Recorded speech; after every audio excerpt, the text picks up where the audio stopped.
This podcast is made possible by Planful. Hello, this is Hilary Maxon, CFO of Schneider Electric, and you're listening to the CFO Thought Leader Podcast. This is episode 831.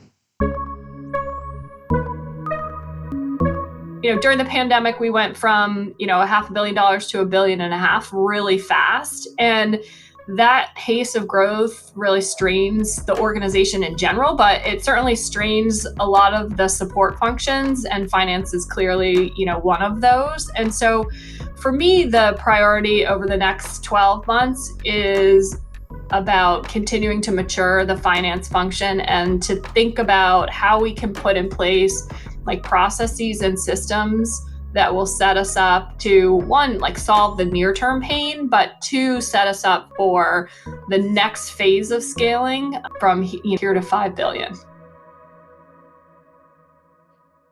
Hi, it's Jack. On today's show, we speak with Kate Bueker, CFO of HubSpot.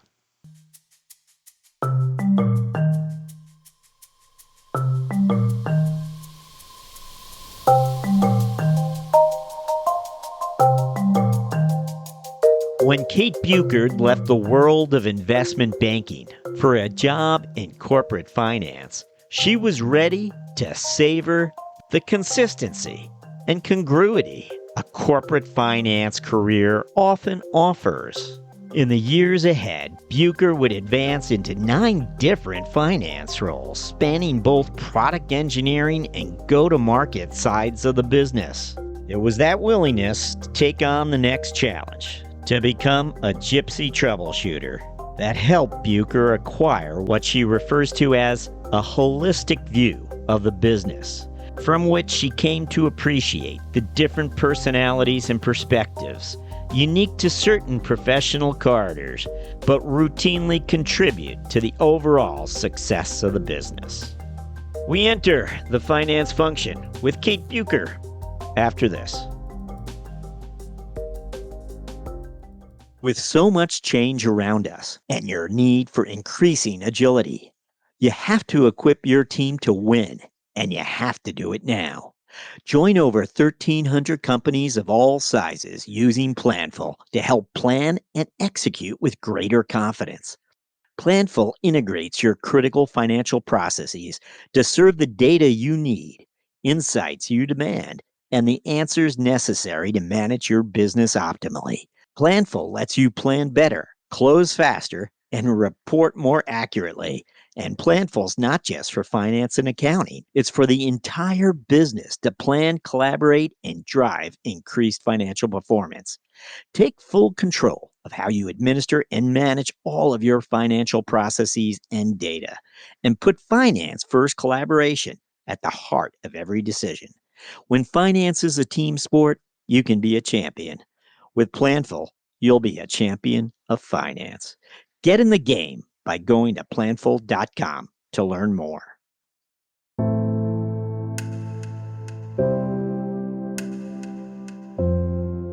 Hello, we're speaking with Kate Bueker, CFO of HubSpot. Kate, welcome. Thank you so much for having me.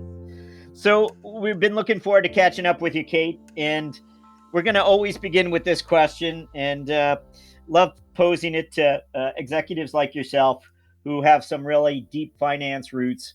Can you go back in time and tell us a little bit about some of those experiences you feel prepared you for this role, the CFO role? Sure thing. I would say at the highest level, I grew up on the business finance side of the world. Post business school, I had 3 big chunks of experience in investment banking first, then the 10 years that I spent at Akamai, and then, of course, the last 4 years here at HubSpot. If I kind of stepped back and said, is there like a theme in the career that would, sort of summarize things? If anything, I would say it's about getting a really broad experience and exposure to a bunch of different parts of a business. So that you can kind of bring that broad perspective as you get more senior in your career. So if we start, post business school, I started my career in investment banking. And it is not necessarily an industry that gets a lot of love, particularly in recent days here. But investment banking is actually a great training ground for you when you're early in your career. And the reason is that the work in investment banking is really structured around deals, which means that you're exposed to a lot of different companies, you're exposed to a lot of different business problems, and it really forces you to learn fast. It's a highly analytical job, and it's really fast paced. The other thing is that every deal team is different. So you're also exposed to a lot of different styles of leadership, which can be an interesting thing at that point in your career. So after about a decade, actually in investment banking, I decided I wanted to go work for a company. And I joined a Boston-based technology company that is called Akamai. I spent the next decade or so there, and I probably had 8 or 9 roles during my tenure at Akamai across finance and also across business development. Um, when I joined the company, it was about $1 billion, or it was heading toward $1 billion. But it was really still run like a startup in a lot of ways. Most of the decision making at Akamai was happening at a very senior level, and there were probably 2 or 3 or 4 people that were involved in all decisions, big and small. And to the credit of the company, they did recognize that this was going to be a problem for scaling to sort of the next set of years. And there was a concerted effort to push decision making down into the organization. And what that meant was we were now asking people who hadn't necessarily owned a P&L before to make business decisions. And so that meant that the finance organization also had to make a transition so that we could enable this to happen well within the organization. And so a new team was created, and we call this new function within finance business finance. And I was one of the first business finance employees and helped to build that team over time. I was the first business partner. I started as the first business partner to the network team, which owned the global infrastructure that was like the foundational platform for Akamai's content delivery network. And then over time, I became the business partner for the media side of the business, and then the web side of the business, and ultimately owned the business finance team globally. I also eventually owned corporate FP&A, which I think is a critical job for anyone who is heading toward the CFO seat. And that helped me or asked me to actually step back and think about how to go, orchestrate planning within the broader company. And then I ultimately even owned sales operations, which was an interesting challenge for someone coming out of the finance world. So, that broad exposure actually, I think, really did help me to think about how to tackle the, senior leadership role at finance. And then, obviously, by far the biggest leap for me in my career was to join HubSpot as the CFO. It's been about 4 years. I passed my 4-year anniversary in June, and it's been, I would call it a constant challenge, but certainly in the best way you would think about that. Well, nice overview for us, Kate. Thank you. I did want to ask, when you left investment banking, is it something that you were thinking of getting to the corporate side for a number of years? Was it just an opportunity that surfaced and you suddenly found some appeal to it? Either one or the other? Yeah, it's a really interesting question. I think like many roles, over time, the role changes. And so for the first, I would go 10 or so years in the job, it was your success was largely based on your talents around analysis and negotiation and operational management of deals and things like that. Over time, though, the role transitions to be one that is more determined by relationship management and, frankly, sales. Like, there's a strong aspect of sales that comes into the role at the senior level. And as I stepped back at that point in my career and said, is that something that I want to do? I wasn't a comfortable salesperson. And so I made the decision to leave investment banking and go work at a company where I thought what was interesting and motivating to me would be more consistent. Now, I think the irony of the whole thing is that as you get more senior in your career, what you find is your success is about partnering across the business, influencing people outside of your core area, which if you just like step back and think about it, is really sales. And so it's a skill that, if I were to uh, do it all over again, I think would be something that I would try to focus on building throughout my career, and not in a more, I guess, purposeful way. And then when you do get to Akamai, it seems like there wasn't a part of the business that you didn't touch in terms of the finance relationship.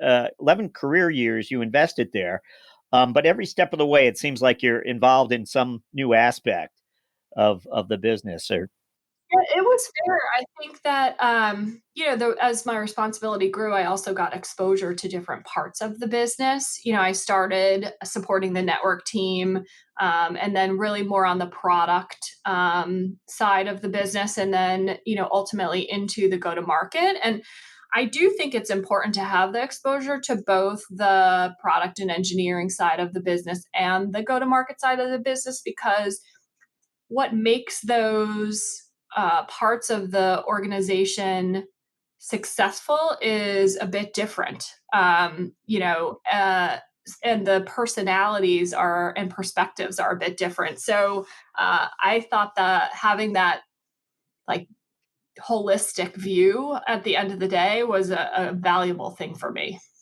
you do, you rise to become senior vice president of the finance operations. I don't know if there's a specific name, but along the way, there was some time where you had to step into a board meeting perhaps and present.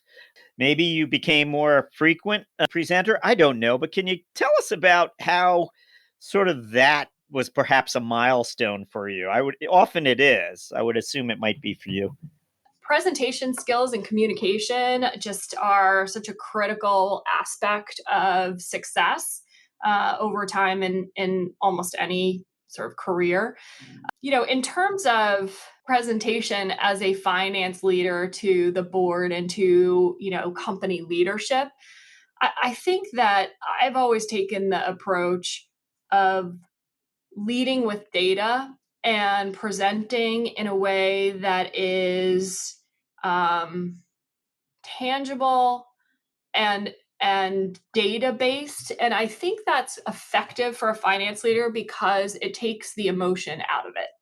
Like oftentimes you are presenting or leading a discussion that is around, how much investment or, trade-off decisions across different parts of the organization, and being able to kind of create a common ground that is based on facts and sort of presenting something that is a less emotional and more, I would say, informed and data-based recommendation, I think often has more success.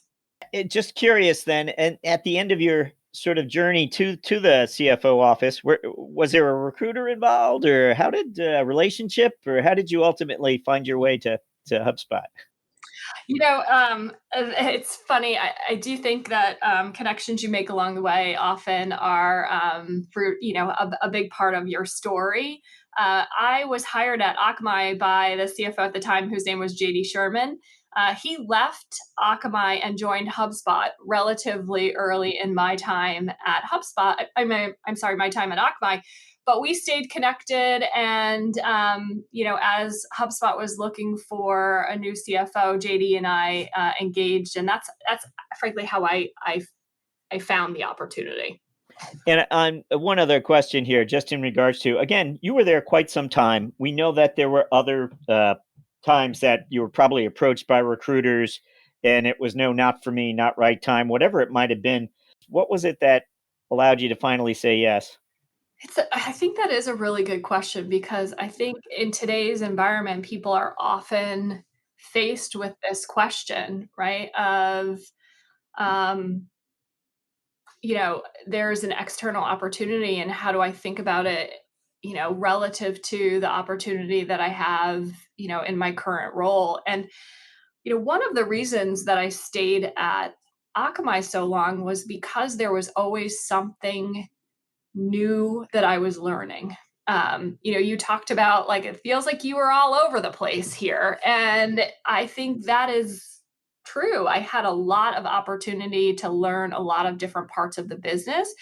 And that for somebody who enjoys the learning, it is a motivating part of your job.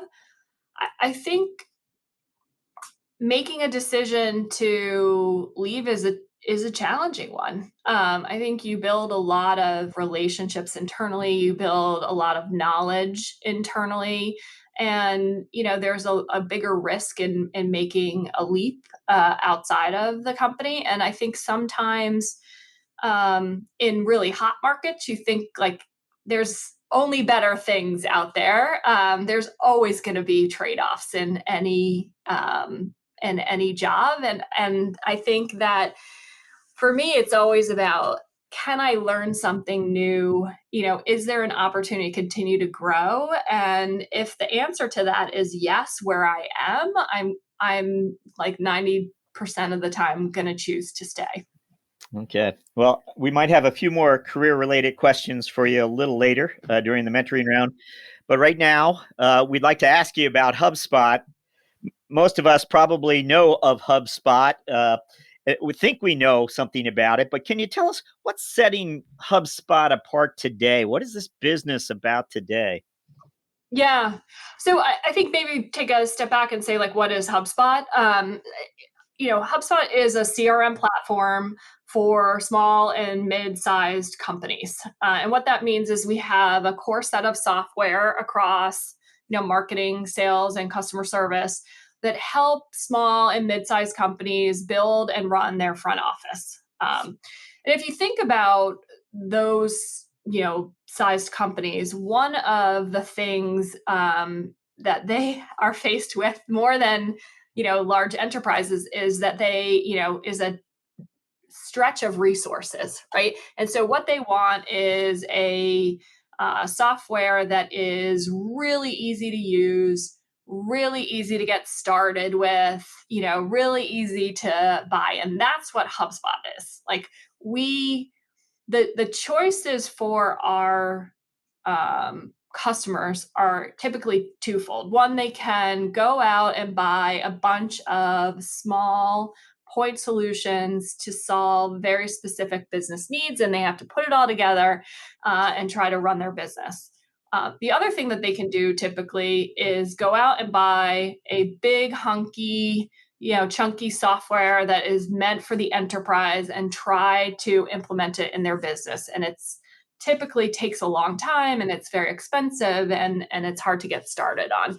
And we have built our platform organically, which provides a nice advantage for us in the seamlessness with which the interface feels for our end customers. All the data sits on the same CRM platform, and so it provides like the real benefits of having it all on one platform, but it is simple and easy to use. So you arrive in 2018, and this company, it had already had the IPO.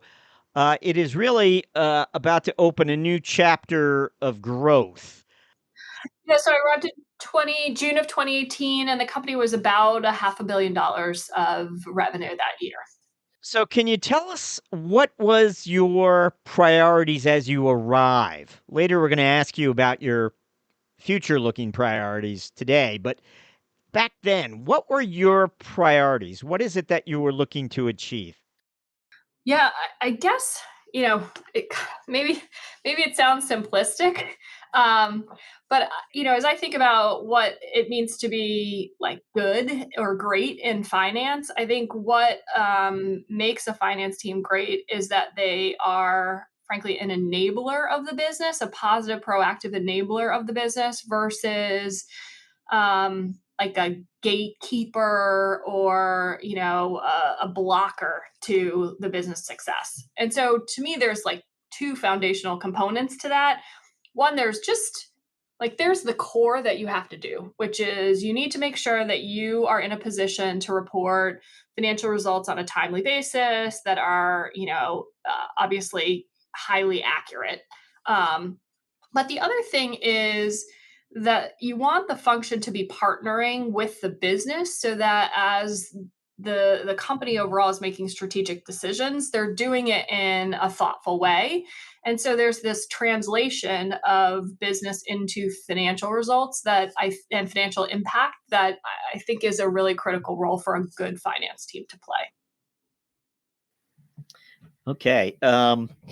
I'm just wondering, during that first maybe 18 months that you stepped into the role, was there any notable changes that were made? Was there a key hire made? Again, organizationally, you switched things up maybe? Yeah, I would say when I joined, I was lucky enough to have a really strong set of leaders underneath me across, corporate finance, FP&A, and IR.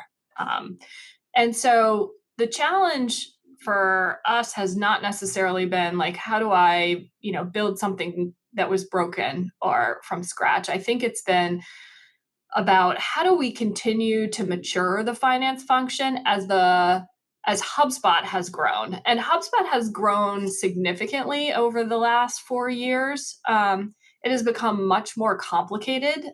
We've gone from a single app company to a platform. You heard me talk about, marketing, sales, and customer service. Like we now have a much broader set of products. And it really adds both the increased scale and the increased complexity of the business is a challenge for the finance function. And, as you know, there's a lot of day-to-day stuff to get done, right? And the key is how do you make investments that will allow you to minimize the time that you need to spend on like the core operational tasks so that you free up some time to spend on the more fun strategic tasks. Now, we're not like there by any stretch of the imagination, but we want to continue to make investments in things like data, automation, and really like in a continuous way look to try to simplify the way that we are doing things so that we maximize the amount of time that we can spend doing the strategic stuff. So usually here, this is where we refer to it as lines of sight. And I ask, what are the metrics that you're paying attention to? And I think some of it's obvious to us, but my sense would be that as a CFO, your lines of sight are probably deeper than many, given this is HubSpot and its CRM is its offerings. You can see into this organization. So with that in mind, I'm going to ask you, I'll ask the basic question first off. So what are those top of mind metrics that each morning as you come in, you're looking at? Yeah. And then I'll follow up with you. It kind of makes me chuckle because, I think you like have a visual picture of my morning, which is like, I get up, I get coffee, I do read my news feeds. And then I have this CFO dashboard that I bring up every morning to kind of take a pulse of the key metrics. And we're a software company. So the thing that we care about most is like what is happening to the base of our recurring revenue. And so for me, like my North Star metric and the one that I want the entire organization to be focused on is net new ARR, which is like how much are we adding to the recurring revenue base in any given period of time. And so my CFO dashboard is really centered on that net new ARR and how it is trending. And it's got below it all of the sort of key components or drivers of net new ARR growth. Speaking of that dashboard, a minor enhancement or change that you've made along the way, something that was added, and you just described how could educate people why the bigger number was not as impressive or more impressive. I don't know, but can you talk a little bit about whether there was some enhancement you made or change you made after realizing perhaps a number was being overlooked or it wasn't getting the attention it should be? I think it's a good question. And I guess the way I would answer it may surprise you. The company has, well before my time, looked at like all of the core components of net new ARR. If I came in and the sort of monthly management deck was like voluminous and had like any data point that you would want to look at. I think what if I were to say like what did I contribute? It was more of the step back and all right, let's take a step back and let's focus us on the things that matter most and getting the organization to rally around net new ARR as like the thing that's going to matter most for our future growth was I believe a big victory for us. Did you maybe tweak the formula or enhance how you calculate that? I think that's often something always being formulated or reformulated. Yeah, we look at lifetime value of a customer in the context of overall unit economics. So we pair lifetime value and cost to acquire, and we look at that ratio as unit economics. And we do look at that. We look at it every quarter because month to month, it could kind of move around artificially. We have gone through a couple of iterations on how we look at unit economics. We're actually deep in the heart of looking at that again right now. We talked about how the organization or how the business has become more complicated as the product suite has grown. It impacts how you think about unit economics. When we were a marketing application company, the way you can think about lifetime value is pretty simple, right? You had software and you might add more contacts and that's how you would grow over time. Now you may start with marketing and grow, and then you may add sales, or maybe you'll start with sales and service together, and you can add different hubs, you can upgrade to different editions of the hub. So there's a lot of new paths for our customers to take. And so a few years ago, we did a revamp of the unit economic formula that tried to take into account the fact that we now had a more diverse set of products in multiple ways that customers would grow over time. We are again going through that exercise as we've seen, our customers adopt more multi-hub, we have overall higher gross retention. It impacts these formulas, and so we're trying to stay current on that for sure.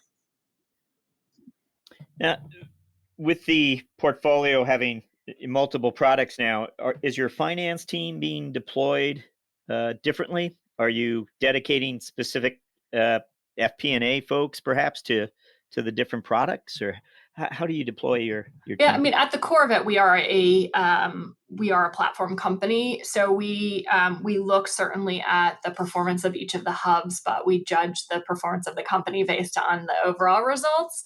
My FP&A team in particular has I would say transition to some degree over the last couple of years. We have tried to build out some of the support of our product and engineering team, as well as our go-to-market team, as the businesses have scaled up and become more complicated. I would say, again, that's probably a work in progress, but we're we're making progress So for I'd sure. like to ask this question this way. Some of your top members of the FP&A squad are in a conference room down the hall, and Kate swings open the door. What are they thinking? Oh no, Kate's going to ask for this. what are they What are they thinking? Oh, well, I hope they're not saying, "Oh no." One of the things that I always found, and now I'm just going to take us back in time a little bit. One of the things I found particularly challenging with the investment banking role was that it wasn't the number of hours, it was the unpredictability of hours, because you were in what I would call you were an agent, you were in a service business. And when I made the move over to Akamai, one of the things I found to be kind of interesting is that you could still have finance emergencies, and outside of M&A, and it's we're in a world where we should be able to, if thoughtful, kind of plan things, so that you can manage, at least what's coming up. And so I hope my team isn't like, oh no, she's going to want X, because I hope it's not surprising to them what like the next three things are that we are going to be working on together. Okay. Um, we always like to ask Kate for a finance strategic moment, and this might have happened any time in your career. And it's a question really designed just to give a finance leader the opportunity to share a story or an anecdote where they had a moment of insight along the way. And because of their lines of sight into the business, they could see something when others couldn't, perhaps. Anything come to mind when we ask for a finance strategic moment? Yeah, it's a particularly interesting and fun question for me because I grew up on the business finance side. So I definitely should be chocked full of these moments. Um, I guess I'd probably maybe highlight one that was relatively early in my time at Akamai. So you may remember that I said that I was the first business finance partner for the network team. Um, and the reason that I was asked to have that job was at the time, Akamai's cost of goods sold, which was basically mostly their network costs, was growing faster than revenue. And as you can imagine, that's not a good thing for the company and the overall profitability profile of the company. And so the CFO at the time asked me if I could like figure out what was going on, what was driving this. And so I started out by spending a couple months kind of digging into the data and trying to understand what was happening. And there are other things, but there are two big pieces of cost in the network cogs at Akamai. One of them is bandwidth, and the other one is co-location. And the network team was awesome. And one of the things they were really good at was negotiating with the end networks to keep bandwidth prices low. And so when you looked at that, it was not the bandwidth that was the issue or challenge here. It was really the other piece, which was co-location. If you looked at the co-location costs, they were growing at a pace that was higher than revenue. And what co-location is basically like the physical facilities that housed the network servers. And so I work with a team to try to figure out what was happening here. And when you boil it down, what was happening is that the network traffic was growing fast. They needed to add capacity on the network. And so what they would do is they would add colo space, they would put another rack in, and they would put some servers in.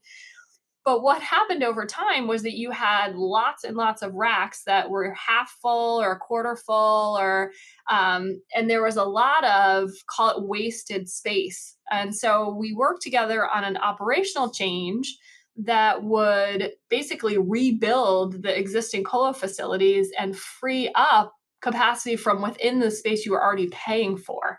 And so the team did that work over the next 6 to 12 months, and we did not add another dollar of colo for 2 years following that change. So it's one of those examples where it's not anything that was like super sophisticated or like really, it wasn't rocket science, but it was the marriage, I think, of like business and finance, where, understanding how or translating how business decisions actually manifest themselves in financial results, and like asking a couple of, I wouldn't even say smart questions as much as like decently smart questions.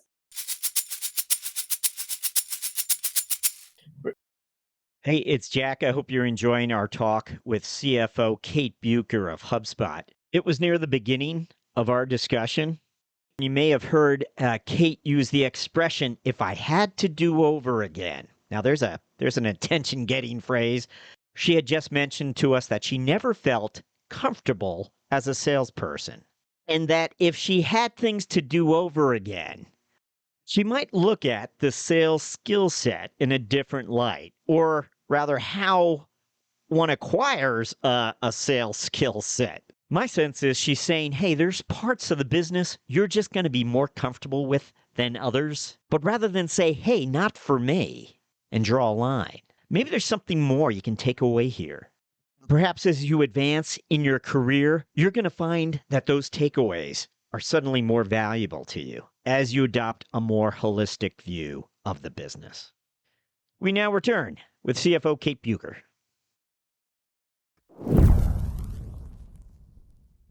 We're going to jump to our mentoring round, where I get to ask you to look back again. And this time it's to that first, back in 2018, your first 30 days, your first 60 days in the CFO role. You get to go back and give yourself a piece of advice from the future. What would you tell yourself that first 30 or 60 days as you were in the role and all the responsibilities fell on your shoulders? Yeah. It is a really good question, because I joined, this is my first time being a CFO. I'm trying to learn the business. But, the business at HubSpot was very different than the business at Akamai. There was there's a very broad scope. And so honestly, I was very overwhelmed, and I happened to have dinner with a mentor of mine. I had a longtime mentor, who I actually had for at J and Blackstone. And, she said to me, like, just do one thing at a time. And so I took that to heart, and it was a really good piece of advice, where it was just like, take a step back, figure out what's important, and just tick off the list one by one, as opposed to like, getting overwhelmed and sort of flailing around. Yeah, great advice. Thank you for that. Yeah, that question is really designed well for you. I ask it all the time, but again, with 4 years into the role, and now you can look back and reflect. So that's very excellent advice for us. Thank you. We always like to ask something from the personal side. We're wondering, Kate, if you have a personal habit or part of a daily routine that you're known for, something, maybe a family member might point out rather than a work colleague. That's Kate. That's what she does. I don't know. Anything come to mind when we ask for a personal habit or part of a daily routine that you're known for? Yeah. I mean, my friends all make fun of me because I balance my checkbook on Saturday mornings, and they know, like, I'll go for a run and then I'll come back and I'll balance my checkbook. And I think they claim I'm the only, person still left in the globe that goes through that process. But, I do have a morning routine, which is, get up, do some sort of exercise, come back, and I do my best thinking in the morning. So I catch up on my reading. As I said, I look through that CFO dashboard, and I do try to tackle the really hard stuff early. And so I block my calendar until 10 so that I can make it through. I think I would say the really hard thinking stuff before I start through my day of meetings. Okay. We wonder if you have a book recommendation for us. Yes. I mentioned that I do try to exercise in the morning. One of the things I started doing during the pandemic was walking, kind of in substitute for commuting. And I leverage that time to listen to books. And I don't just listen to business books, but I do try to listen to just nonfiction books. And I've very much appreciated the the new habit that I have. There are two, so I've read a bunch now. I use the term reading loosely. And there were two books that I particularly liked that were like business focused. One of them is called The 15 Commitments of Conscious Leadership. And then the other one was called Grit. And ironically, I kind of read them back to back, and they both have a similar theme to them, which was around like continuous learning and how it was such a key to driving success. So I would recommend like one or both of those books. Okay. We've heard Grit recommended a few times, the 15 Commitments of Conscious Leadership. That was a new one for us. So thank you. Oh, good. We're up to our final question, I'm afraid. And we're going to ask you finally to look forward the next 12 months for us. And we were wondering what your CFO priorities are at HubSpot. Yeah, we talked about the challenges of scaling a couple of times here. I think maybe that's because it's just so front and center for me.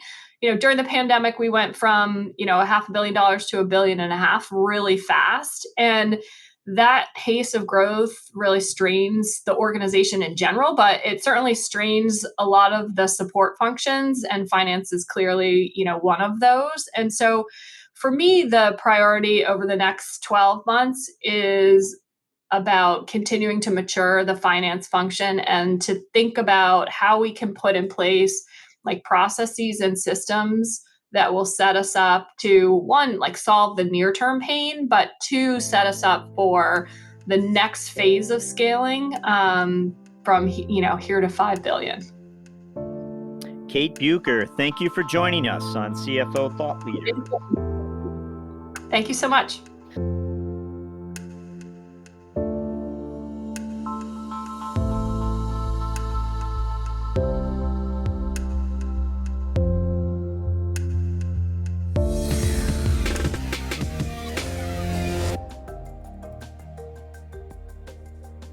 Hello, listeners. Do us a favor. Be certain to subscribe to CFO Thought Leader on Apple Podcasts, or if you're an Android user, check us out on Spotify or Google Play. If you like the show, please recommend it to a friend.